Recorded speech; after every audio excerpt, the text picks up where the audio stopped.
All right, thank you. So I have kind of a general idea where I want to go with this, but we'll see what happens. So strap in. So, I got sober, and then so when I was around, I don't know, a year and a half, I ended up meeting this girl, and which is never good. It's never good. Your sponsor's like, oh God, here we go, and just to be like super upfront, like I was so messed up before sobriety that when I got sober, like I'd never even been with a woman, so I was like completely new to that,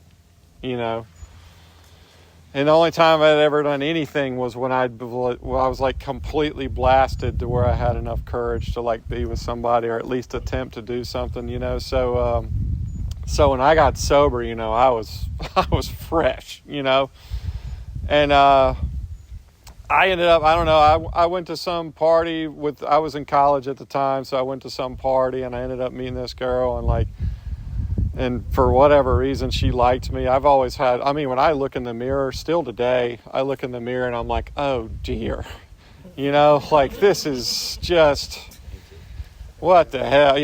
I still have a lot of that, A lot of guys are like either extreme. Like I sponsor some guys that think they're like the best looking guy on the planet. And then other ones like me that look in the mirror and they're like, oh God,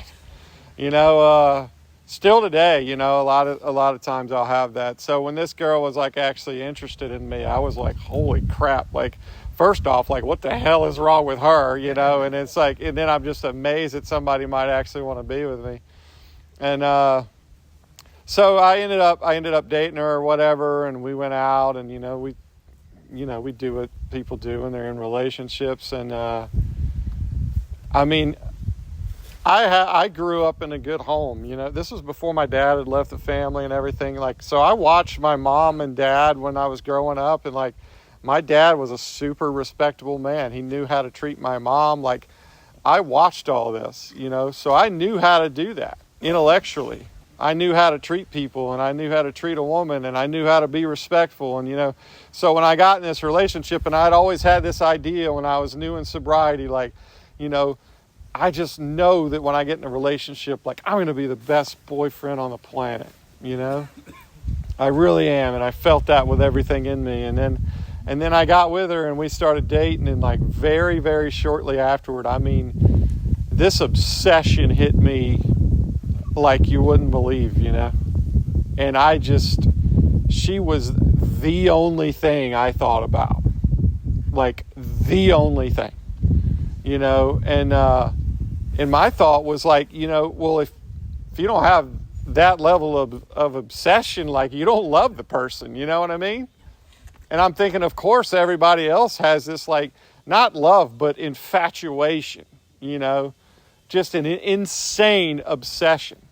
And that was my thought process, and I'd talk to people and they'd be like, dude, you're 22 years old, freaking relax, have a good time. Have you ever just tried just date her, go out and have fun? And so when I started with her, I was 100% convinced that we're getting married, and she didn't have the same obsession, and so I would call her 35 times a day at least, and she was in college and I was in college, and it was my last year of college, so I had a lot of free time, and I'd be like, why aren't you answering the phone? And I'd just flipping out, and I'd call Ephraim at night, and I'd be pacing around the neighborhood huffing and puffing, she ain't answering the phone, dude. I don't know what I'm gonna do. This is hard, but I was just flipping out, man.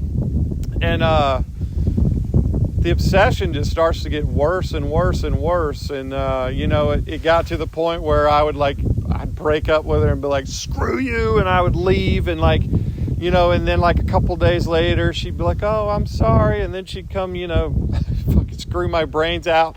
And then all of a sudden, here it comes again, And I ended up, I ended up, when it was summertime, she lived like 2.5 hours away from the college, and I went to go see her, and all that stuff started again. All that obsession started again, and I got upset with her because she wasn't thinking about me as much as I was thinking about her, and I left. I left her house or whatever, and on the way home, and keep in mind, this whole time, I'm going to a meeting every day, at least once a day, because by this point, I know that this is a problem. And when I talk to my sponsor, though, I'd be like, look, or talk to Dave, I'd be like, look, I know this is a problem. I know this obsession is here. I know I'm going to burn this relationship to the ground, but no matter what I do, no matter how much I pray, it will not go away, to where it's making me really, really sick, and I'm sponsoring guys. I'm meeting a sponsee at least every day, because it says in the book, when sex becomes troublesome, we throw ourselves that much harder into working with others. So I am working with others, you know what I'm saying? And it will not quiet that imperious urge. And if I wasn't working with others, dear God, I don't know what would have happened. But so I went out to see her, and I'm on the way home, and we had another fight, and the obsession's kicking in, and I was like, you know what? Screw it. When I get home, I'll just sleep it away. I'll drink a bottle of NyQuil, and everything will be fine. And about 10 seconds later, I was like, oh my God, that it hit me like I had that thought. They're like, I'm going to go home and just drink some NyQuil. And the scariest thing was that thought went through, and I had I didn't second guess it. I wasn't afraid of it. And then that went through my head, and I was like, oh my God, I got to do something, I gotta do something about this, and I hung in there for 3 or 4 months, with her, and so I ended up, it all fell apart again or whatever, and I'm standing in front of her. I remember I was right out in front of the music building, and I just, we were breaking up or fighting or whatever, and she looked up at me, with those puppy eyes or whatever. And it went through my head to punch her in the face. And it was for real, and it scared me to death, and I was like, all right, God. And I said, I'm going to miss you. And I kissed her on the forehead, and I turned around and walked off. And that ended. But the obsession didn't. The obsession stayed. And it took a long time. It took at least a year for this to finally go away, this freaking insanity, And Dave would come up to me and he'd be like, you know what? Rejection is God's protection, And I'd be like, you mother, and I'd just be like, oh my God. And it would piss me off.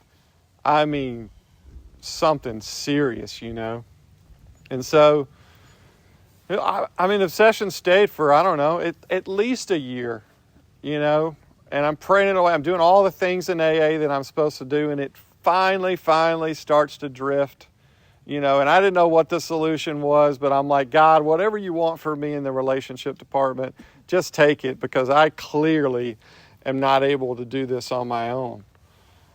And I was celibate for probably 4 years.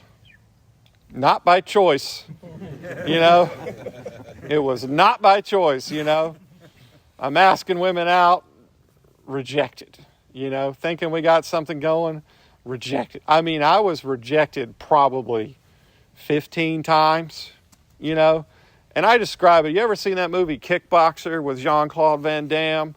And he's sitting there and he's kicking that tree all day to strengthen his shin, And the more he kicks it, the less it hurts. Well, that's what was happening to my soul, And I was just asking women out and kicking that tree, And I'm just getting harder and harder and harder, And I'm just like, you know what? It doesn't even bother me. I'm like, all right, whatever. It's like rejection's God's protection, I guess, whatever. And so what happened was I ended up, in my work and in my field, I ended up meeting this girl that I really liked her. She was a super cool girl. very down to earth, super funny. She was very attractive to me. And I was like, I had a crush on her for my whole school, but she was in a relationship. So I was like, you know what? I'm staying away. She ended up breaking up with a guy, and we went off to this, we went off for a summer to work at a music festival. And while we were there, she ended up breaking up with this guy. And I was like, all right, God, this is my chance. I'm going to ask her out, and I'm going to see what happens, And I asked her out, and I was like, you know what, let's just, we'll cook a dinner together or something. We'll just try to have a fun night or whatever. And she actually said yes, and I couldn't freaking believe it. But she was like pretty torn apart from her last relationship. So like we went out and we did dinner or whatever, and I had to leave the festival because my contract was up with the festival, and she had to be there another month, And she was like, look, like, I like you, you're great, but I'm just too shattered right now. Like, I need some space to think about this. And I was like, oh, God, here we go again.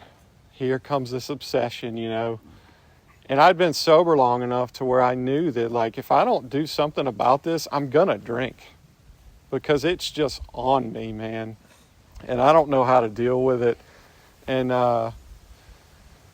so she ends up coming back, after a lot of prayer. Like a month later, she comes back, and I'm like, because I just completely stopped calling her. I did exactly what she asked. I stopped calling her, didn't reach out to her, and it's like, all right, I think I'm good, And then she came back, and she's like, I want to try this out.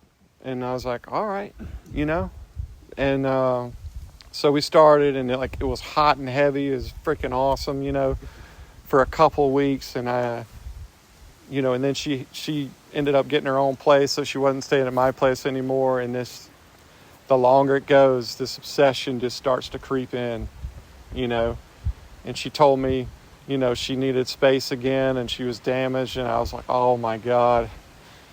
And I called Dave, and I said, Dave, like, I don't know what to do, man, because last time this obsession took hold of me, I almost drank. And I'm like, I want with everything in me to have this removed, and it's not going away. And how do you deal with that? And he was like, well, I was reading this, I was reading in the 12 and 12 yesterday, and I saw this thing on 99 and 100 where the St. Francis prayer is. He's talking about, I saw this thing about constructive imagination. And I want you to try it, He said, what I want you to do is I want you to close your eyes, and I want you to picture yourself as someone that's spiritually, emotionally, and financially dependent on no one but God. And I want you to create an image of yourself as that person. So work on it, for a couple nights. Like, try to meditate on this, and how would you be if you were that person? And it might take a little while, but try to meditate on that and get that idea of that person in your head. And then I want you to walk yourself through your biggest fear in that relationship in your meditation. And I want you to respond to that fear as the person you've just created. So respond to the fear as somebody that's spiritually, emotionally, financially dependent on no one but God. I was like, all right, I'll give anything a shot at this point. So I'm doing this every night. My biggest fear is that we're going to be together. It's all hot and heavy like it's been before. And she's going to say, you know what? I like you a lot, but I'm just not ready for anything. I just want to be friends. That was my biggest fear, because it had happened, like this huge, huge fear of abandonment that I didn't know I had. And so I'm like meditating on this. And I'd been walking myself through the fear in this meditation every night, and I can't come up with an answer. I can't come up with a solution. And finally one night I'm doing this meditation, and it comes to me that if she says that, I'm going to say something like, I really appreciate you being honest with me.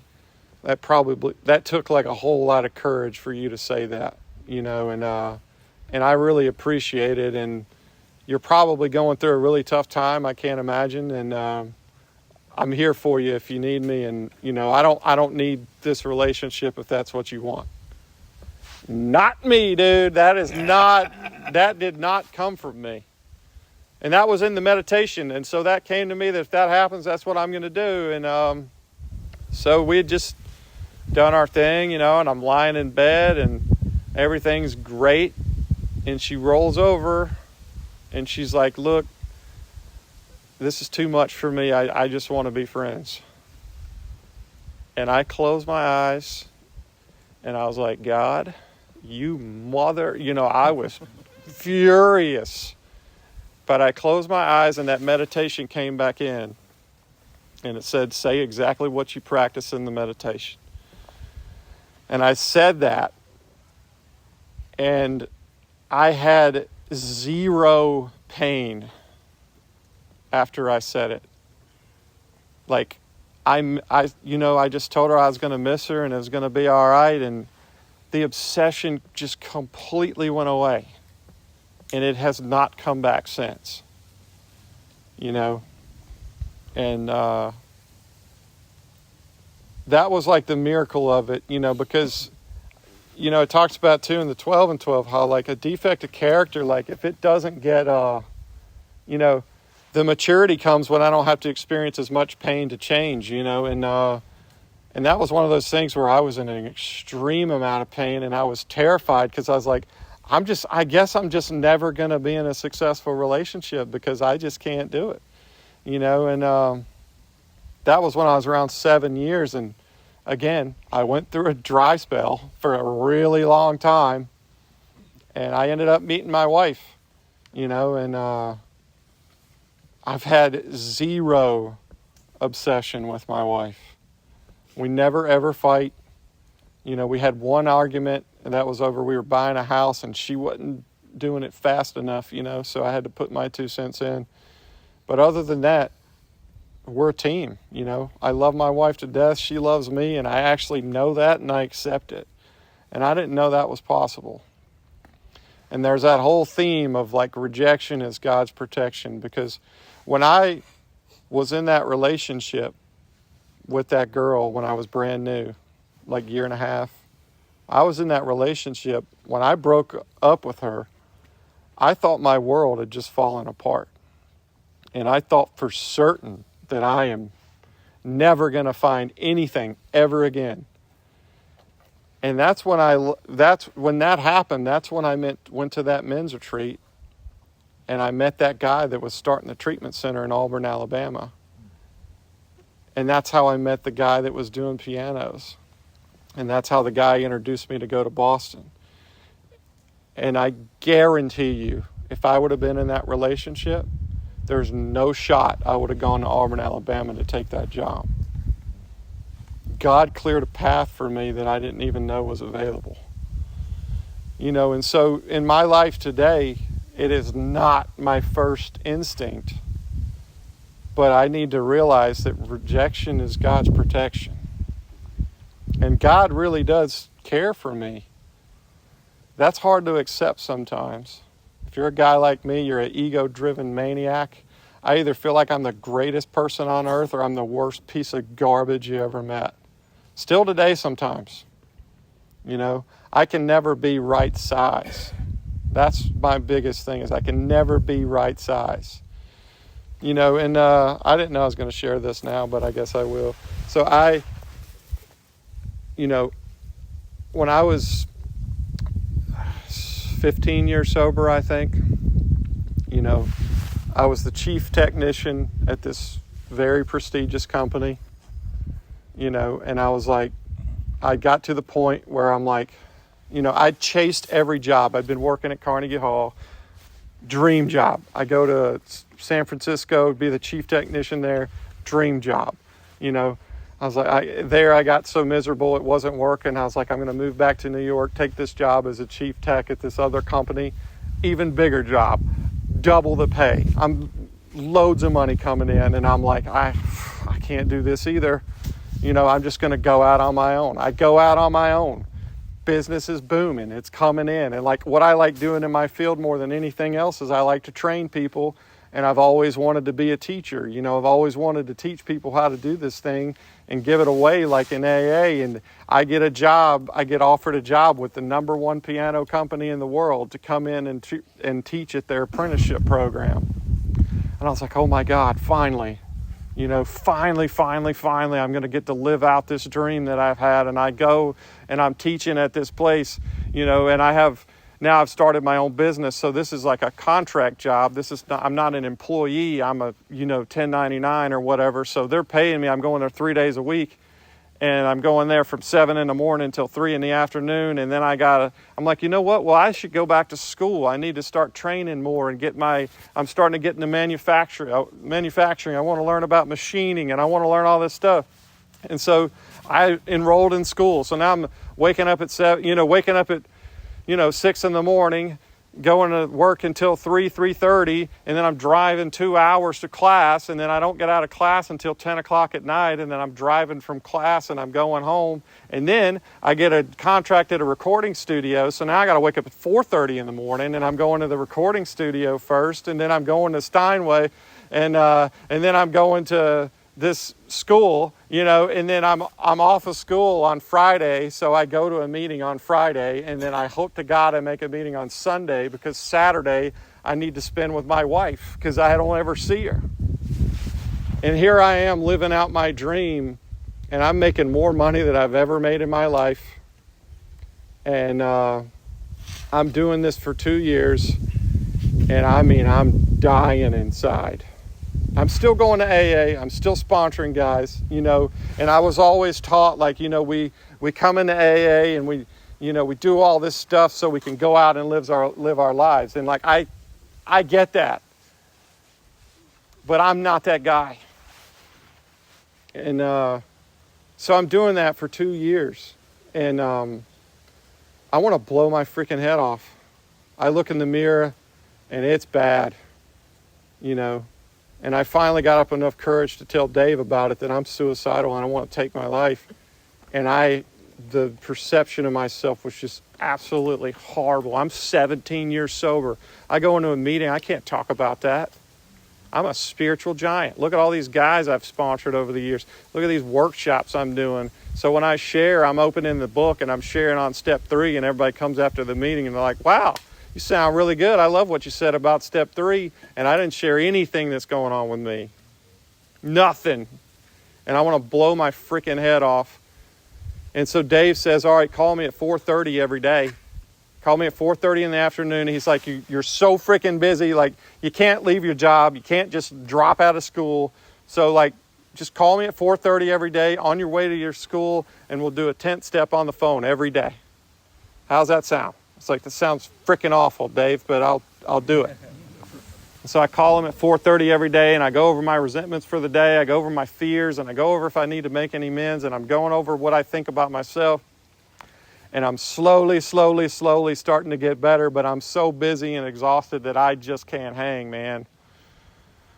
And I was in my shop in upstate New York, and I got a call from this company, and the guy called me and he said, I can't even believe I got to make this phone call, but they're making budget cuts and we got to let you go.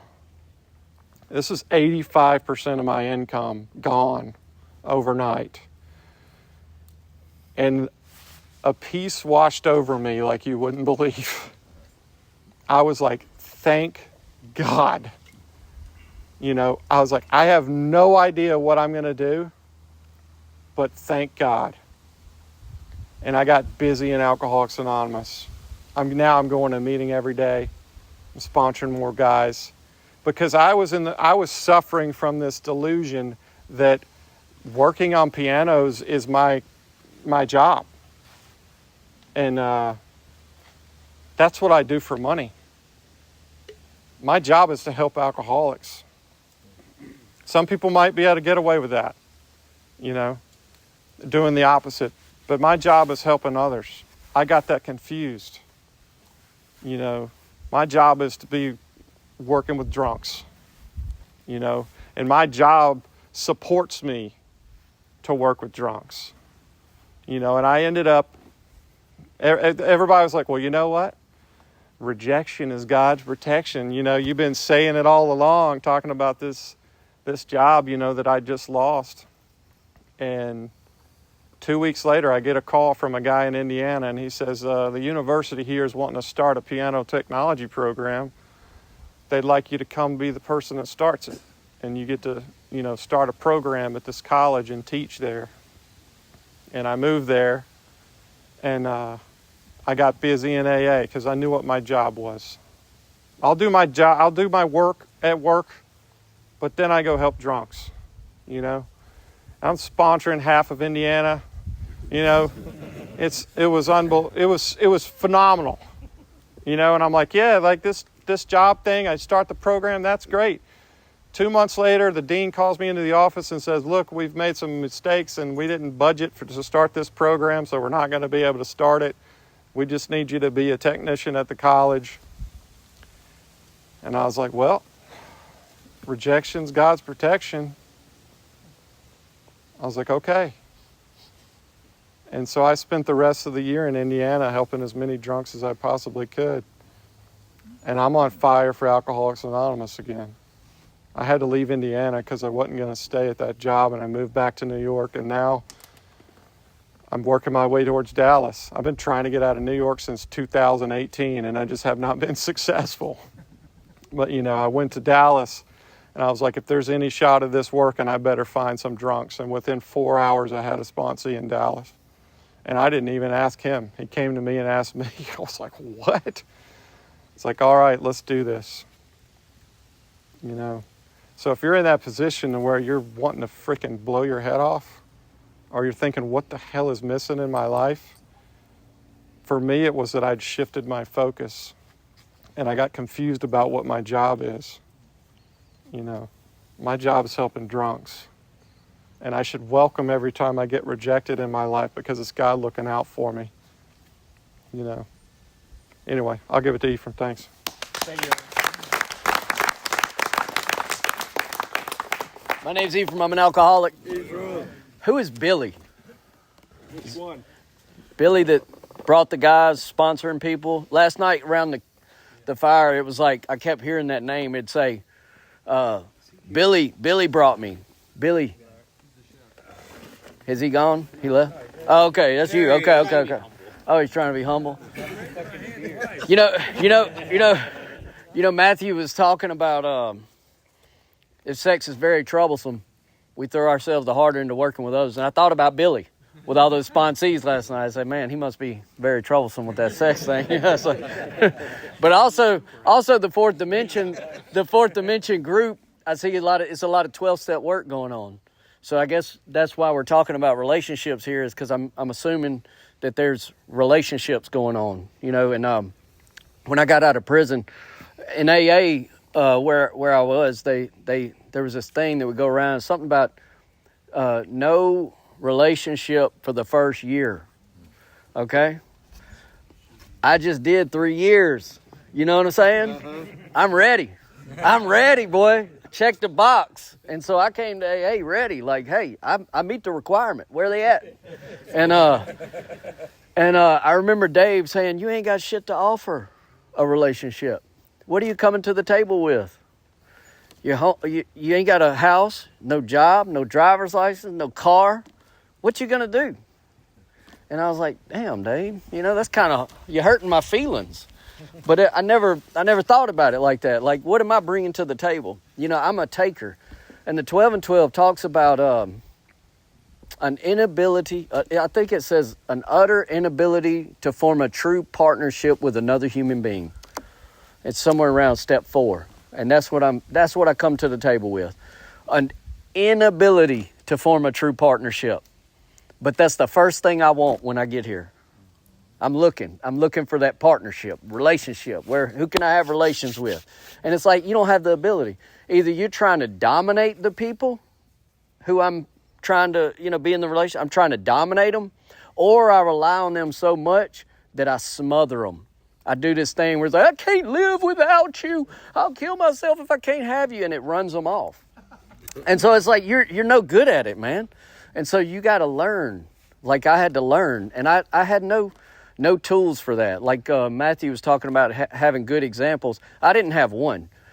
Even today, I think about, well, is there one relationship I can look at and say, that's what I want to be. I want to be like them.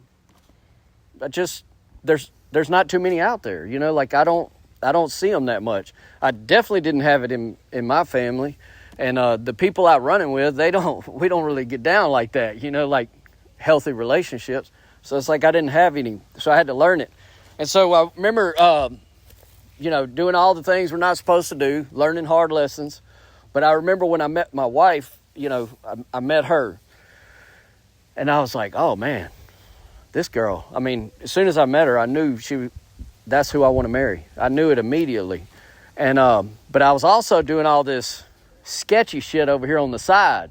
And I thought to myself, if that girl, a person like that, finds out what I'm doing over here, there's no shot. So I got to do something about this, or I got no shot with her. And I remember getting the courage to ask her out on a date. Or I went to Dave and I said, I asked her out. I asked her out on a date. I have no idea what to do.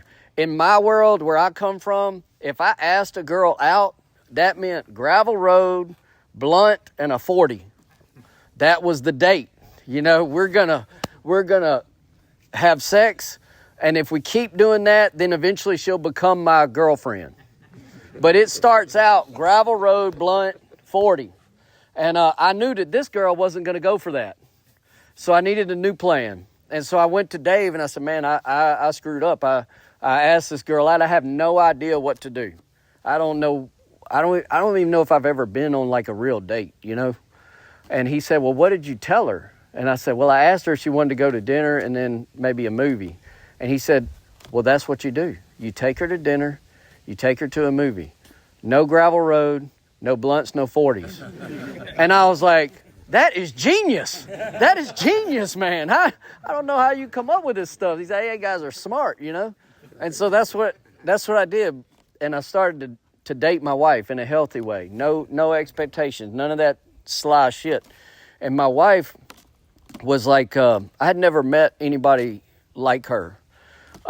Good character, good morals, like a good person. She was 23 years old. She was in college. She had ambition. She was smart. She had good character. She was going on like Christian mission trips to China, like all this weird stuff. Like I've never met anybody like that. Never been with a person. Like she was a virgin when I met her, which was insane. Because where I come from, at 15, there none left, And so it was just weird to me. And then I thought, okay, she's like a unicorn. She's the only one like that. But then she was like, come meet my friends. And then all her friends were like that. And I was like, what the hell is this? Like all your friends? I'm like, come on. And then I met the guy friends. The guys were like that too. I'm like, what? Come on, bro. Tell me the truth. Like you just telling them that but you can tell me, man. And they would say things like, no, man, I'm saving myself for my future wife. It was weird to me. It was so, I'd never seen anything like that. That's not what I come from. And there was a whole group of people like that. And I used to kind of pride myself. You could drop me anywhere in the planet and I would be high in a day. It was like it just come to me. It didn't matter where I was. You could stick me somewhere and the drugs would just come. Drinking and all that. I mean, I would find it. Well, it works the same way when I got sober. It was like I'm trying to live a certain way, and it would like attract people of the same, law of attraction, whatever that is. And so that's what would happen. It was like these people, I was forming relationships with good people, strong character. And that's what the 12 and 12 talks about in step 6 and 7. It's asking God to remove character defects, but there's a whole lot of talk in there about building character. And so not so much focus on things I need to remove, but how do I need to act? How do I carry myself? What am I doing when nobody's looking? That's building the character. If I got something that I'm convicted, stop doing that. Look at it and try to do something different. So I dated my wife for a while. We had a long distance relationship, was perfect because I couldn't be with her all the time. Kind of like Matthew talking about the obsession. The distance between us made it to where I couldn't do that. And so I was able to do my AA work and work my little job, and she would do her thing, and we would meet. But we had two lives. Like I had my life, she had her life, and then we would bring them together. And I think that's the way it's supposed to be.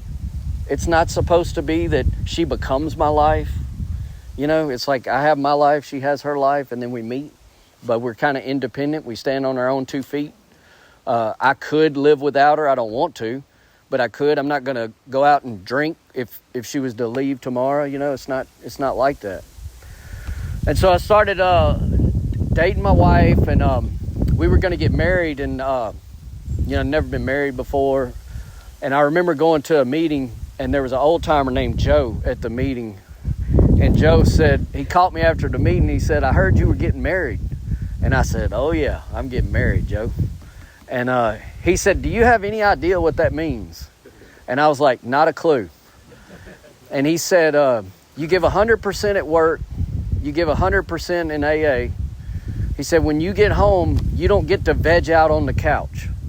You got to give 100% at home. Your job is to serve.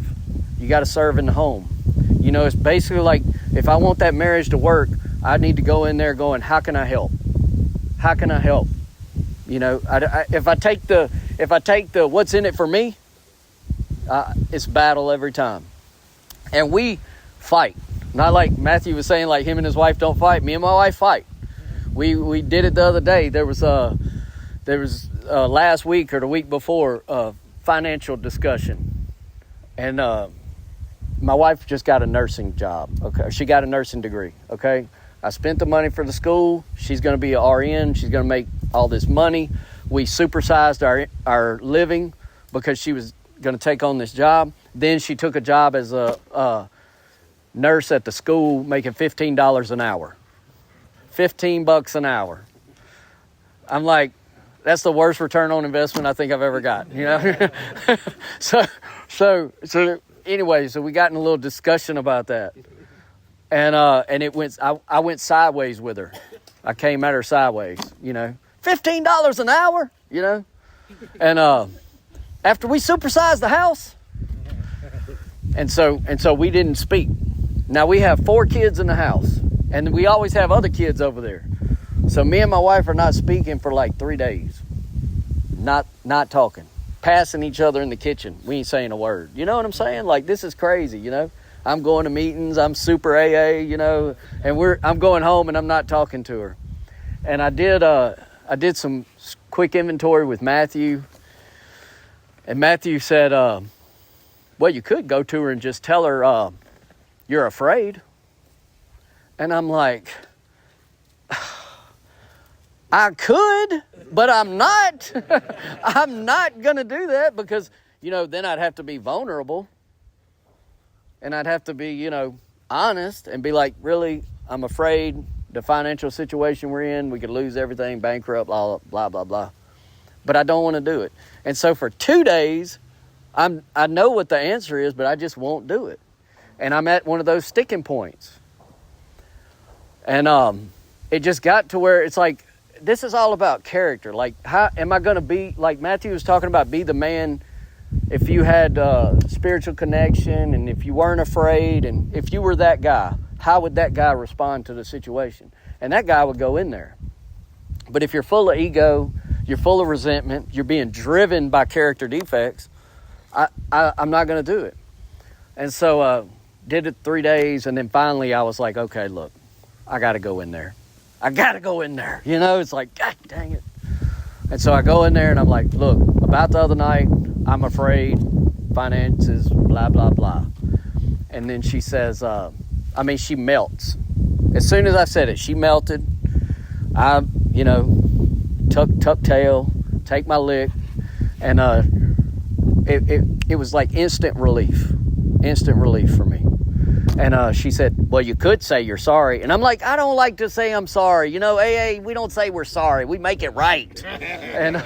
And she's like, but it's not for you. It's for me.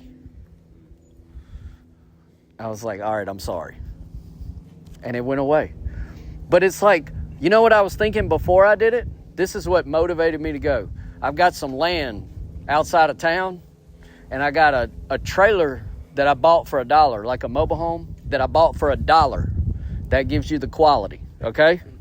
In my mind, I was like, screw them. Go out to the trailer. Live on the land. You got that trailer out there for $1. No heat, nothing like that.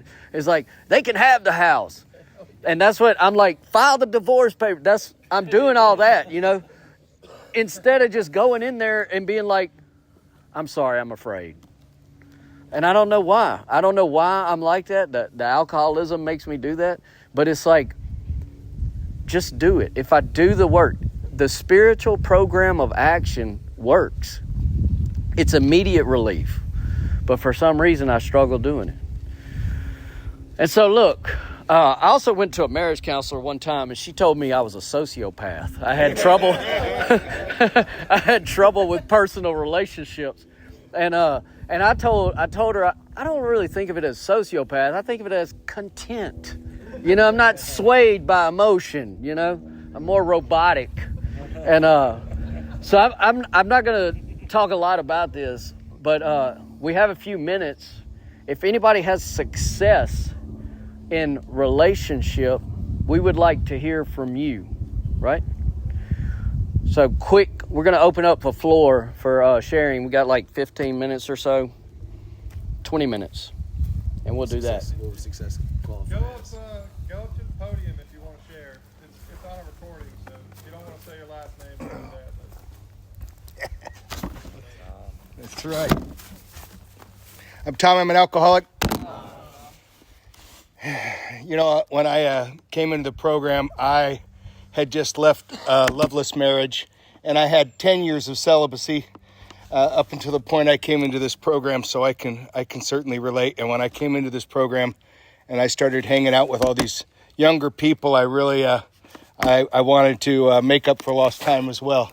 And fortunately, I had a sponsor who convinced me to take it easy and to, get my affairs in order first. And I'll never forget, Billy had me, Billy had me, we were working on the 5th step, and he had me create this list of an ideal mate. And I did, and I gave it a lot of thought. I knew after a 25-year marriage what I didn't want, and I knew what I really had always dreamed of, and I made that list up, and I did find that girl. You guys know her, so you know I'm not exaggerating. But what was really neat was, I told Billy, I said, I found it. I found her. She checks off every box. And he said, good, now make sure you check off every box for her. And I've never forgotten that. So that's what I got.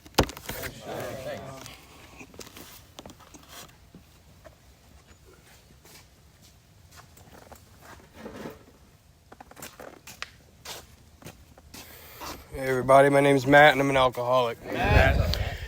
Yeah, I really like what you shared. The key for me in this successful relationship has been becoming a servant, in the marriage. I went against every rule that every sponsor tells you. I got into a relationship very early on in sobriety, and through it was a very tough first year and a half, but a lot of inventory work and a lot of consistency and being in a relationship with somebody else that actually does the same, that really works the program has been helpful. But that's been the key for me is I'm reminded all the time that, my job now is to become a servant. You know what I mean? Whether that's here in Alcoholics Anonymous, whether that's in my home, whether that's, out in the world in society.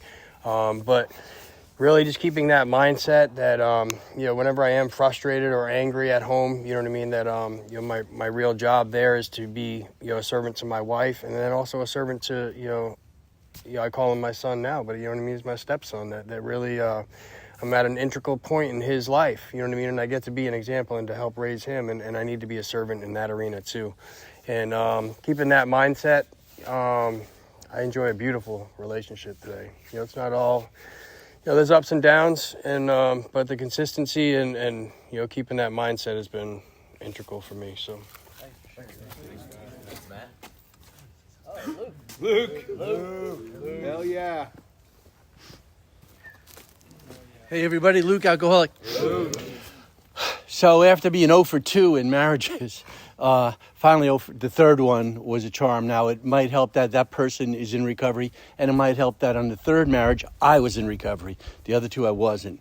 But I really am up here to tell a story. Something Matthew said triggered me on a Cosmo Dome. So it's kind of an embarrassing story, but it's true. So let's just go with it. I was about 3 years sober, the celibate thing too, and you know what's really cool? I wasn't even trying necessarily, I just was focusing on recovery and life and everything like that. But now about 3 years sober, in walks a real hot lady, and she came in and she's new and she's crying and she was smoking, and everybody's like, whoa, and you could just see everybody's eyes perking up, and even a woman like her, like the cattiness and stuff. At any rate, after that meeting, okay, but the second day, she came back the second day, and then she's crying, she's getting divorced and all of this, and still smoking. And it was like, this is me though. I think I've said this last week too. I can be a real fucking wolf in sheep's clothing. I am a nice guy, but I'm not. So after her second day and her second meeting, I go up to her and stuff like that, and I say, hey, listen. She goes, what? I'm like, you got to be careful for all these guys around here. I said, it's called 13 steps. They're going to try and hit on you, and they're going to try and do things. And I said, they say you shouldn't get in relationships for a year. You got to focus on you and your kids. And she goes, oh, you're the best. Thank you. So I didn't hit on her or anything like that. But about a month in or so, every once in a while, she'd come, look, this is where I laid it out there. I'm like, you know what? When you get a year, how about I take you to dinner? And someone goes, oh, that's great. I'm like, okay. So then every once in a while, I wasn't really like a real dick, but every once in a while I'd be like, hey, don't forget dinner, like for me. And she's not going out with anyone. And maybe month 5 and 6 coming along, I'm like, I think I know where we're going to go. I'm like fucking laying this trap. And I could just see now, she's getting sober to a degree. And one day, thank God for God, I guess, we were at not her and I, but a whole bunch of us were at a wedding, an AA wedding. We're out in the backyard and everything like that. And I see her, of course, over there. And it just came like this to me. I'm like, you are a real asshole. You are torturing this woman. You're as selfish as can be. And I found my way to her and I said, hey, Lizzie, I was thinking about something. She goes, what? You get almost like nervous to me. Like, what? I'm like, I'm so wrong to say that let's get together when you get 1 year. I said, who is that? I was like, you get a year and you have a great time and you do something. It was so wrong of me to do that. I am sorry. You should have seen this girl's face. I freed her from a torture I didn't even know I put her in. It was so wrong of me, and that's a pattern that I had for a while, man. I'm the nicest dickhead you ever met, and luckily I find that changing. But yeah, I just need to tell that story. Thanks, Luke.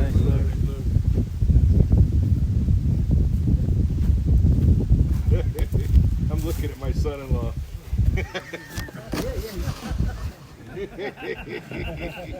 I'm Nate. I'm alcoholic. Hey, Nate. Relationships. My higher power. My relationship with my higher power is. That's all I need, man. It's just amazing. Never thought in my wildest.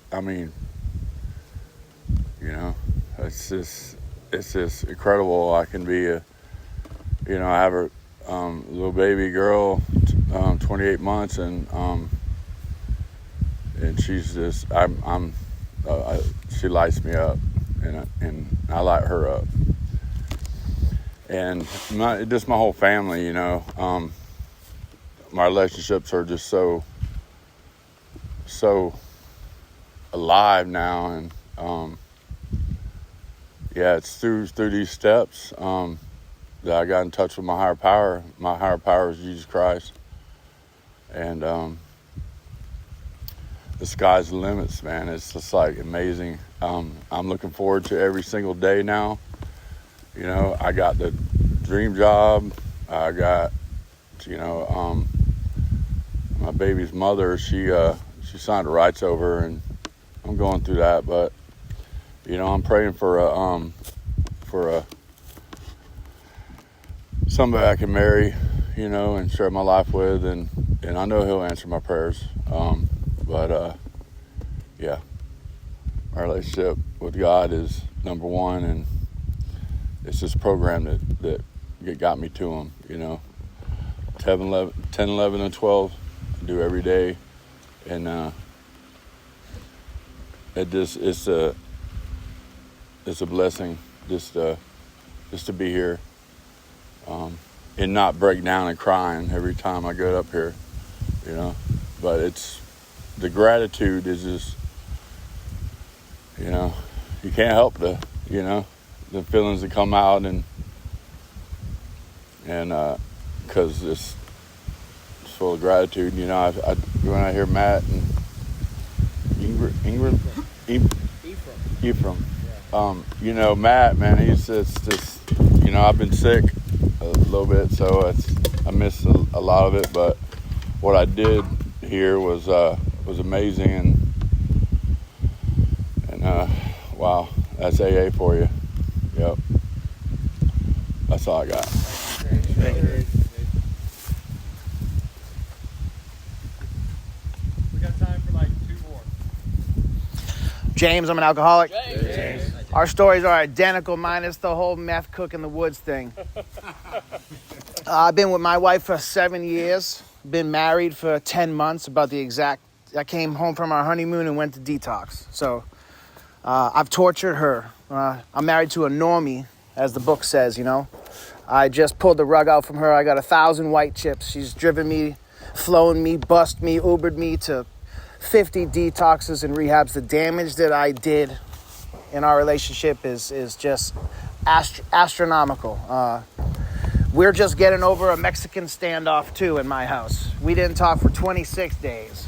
We sat on separate couches for Christmas, for New Year's, different rooms, different meals. I started buying my own groceries, Just give me the papers, bitch, I'll sign them. That's where I get, that's how I get. And my sponsor, the enemy was really on me, he's starting to tell me, don't call your sponsor with that bullshit again. And that's danger zone, when you start telling yourself your sponsor don't want to hear it, He started saying the same thing, He started directing me to this page 552, It's telling me to pray for her, to pray for her, for all the things I would want for myself, for her to have, But I couldn't do it, I refused, I just couldn't bring myself to do it.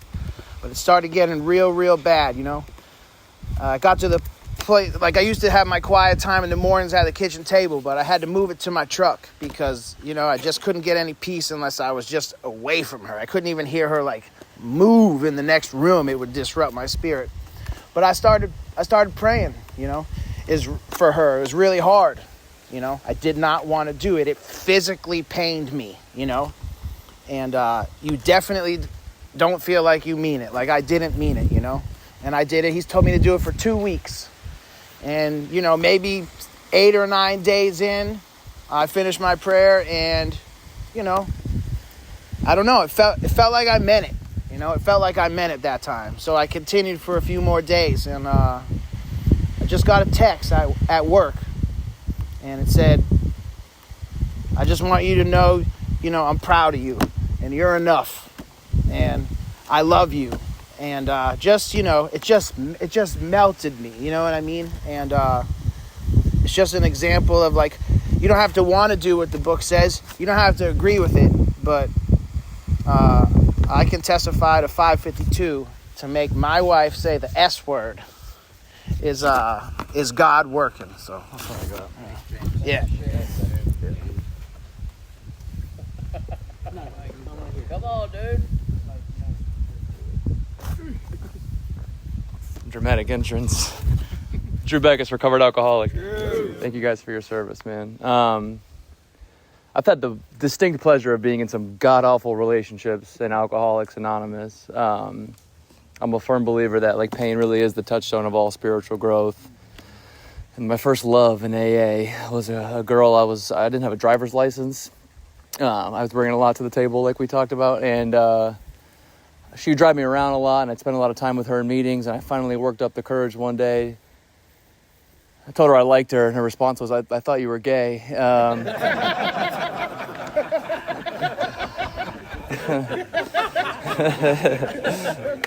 So 2 years of a fabled relationship later, we had this big nasty breakup, man, and there's money involved, and she's chairing the meeting at my home group at the time, and I like was talked about. I'd never had the thought to hit a person before, especially a female, but it was really all I thought about.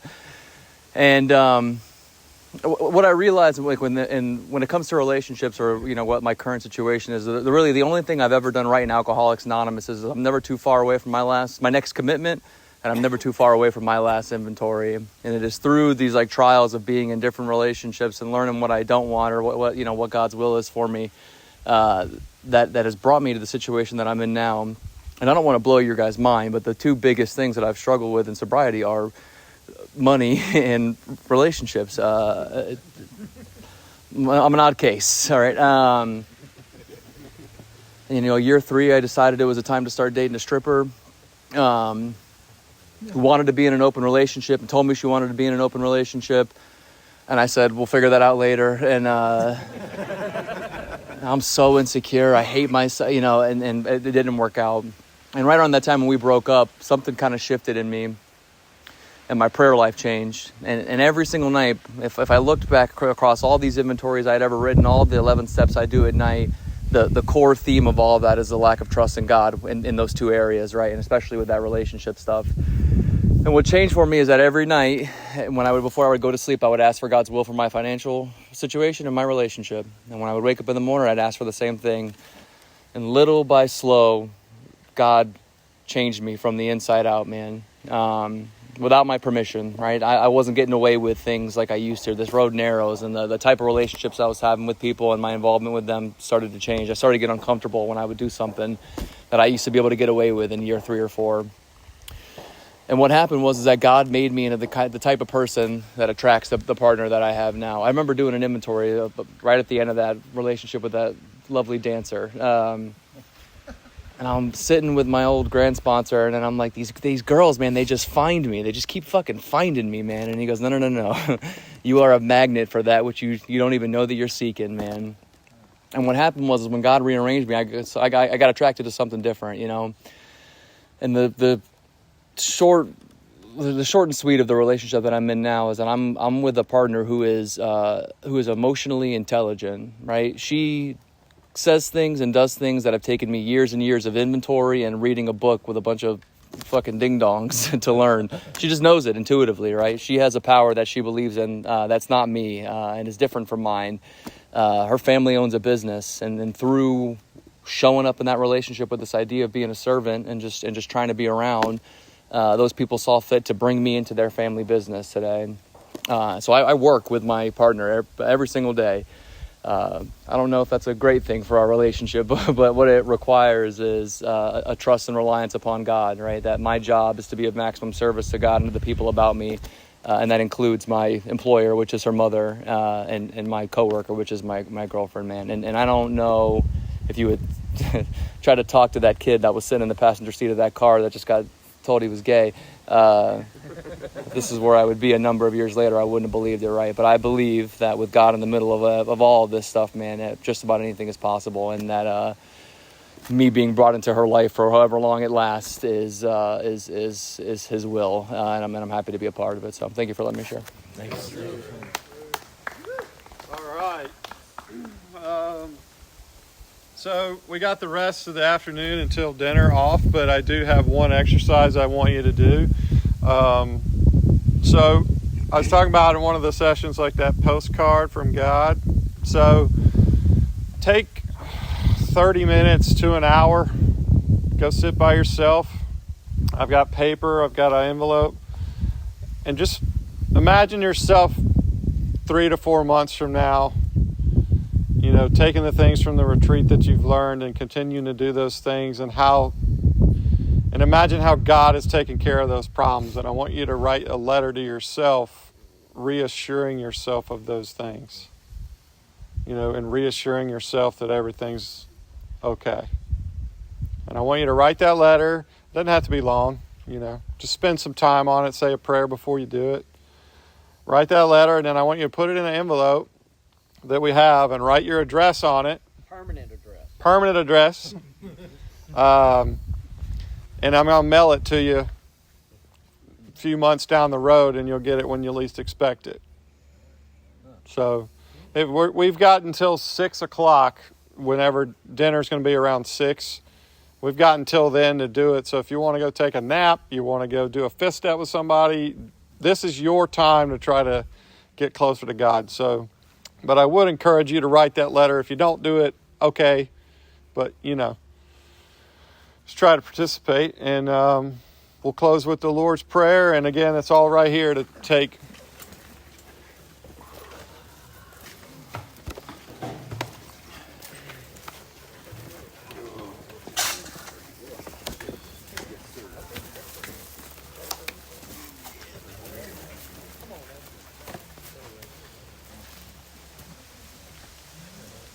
All right. Dante, you want to take us out? Fuck yeah, he does. With the Lord's Prayer, bow your heads and our Father. Our Father, who art in heaven, hallowed be thy name. Thy kingdom come, thy will be done, on earth as it is in heaven. Give us this day our daily bread, and forgive us our trespasses, as we forgive those who trespass against us. And lead us not into temptation, but deliver us from evil. For thy is the kingdom, the power, and the glory, forever and ever. Amen. Let's go.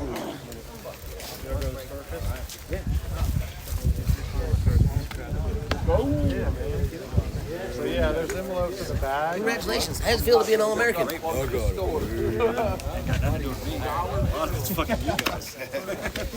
Thanks, bud. Thank you. Come on, man. Pretty sharp. Oh yeah. I don't want to talk about it. Absorb it.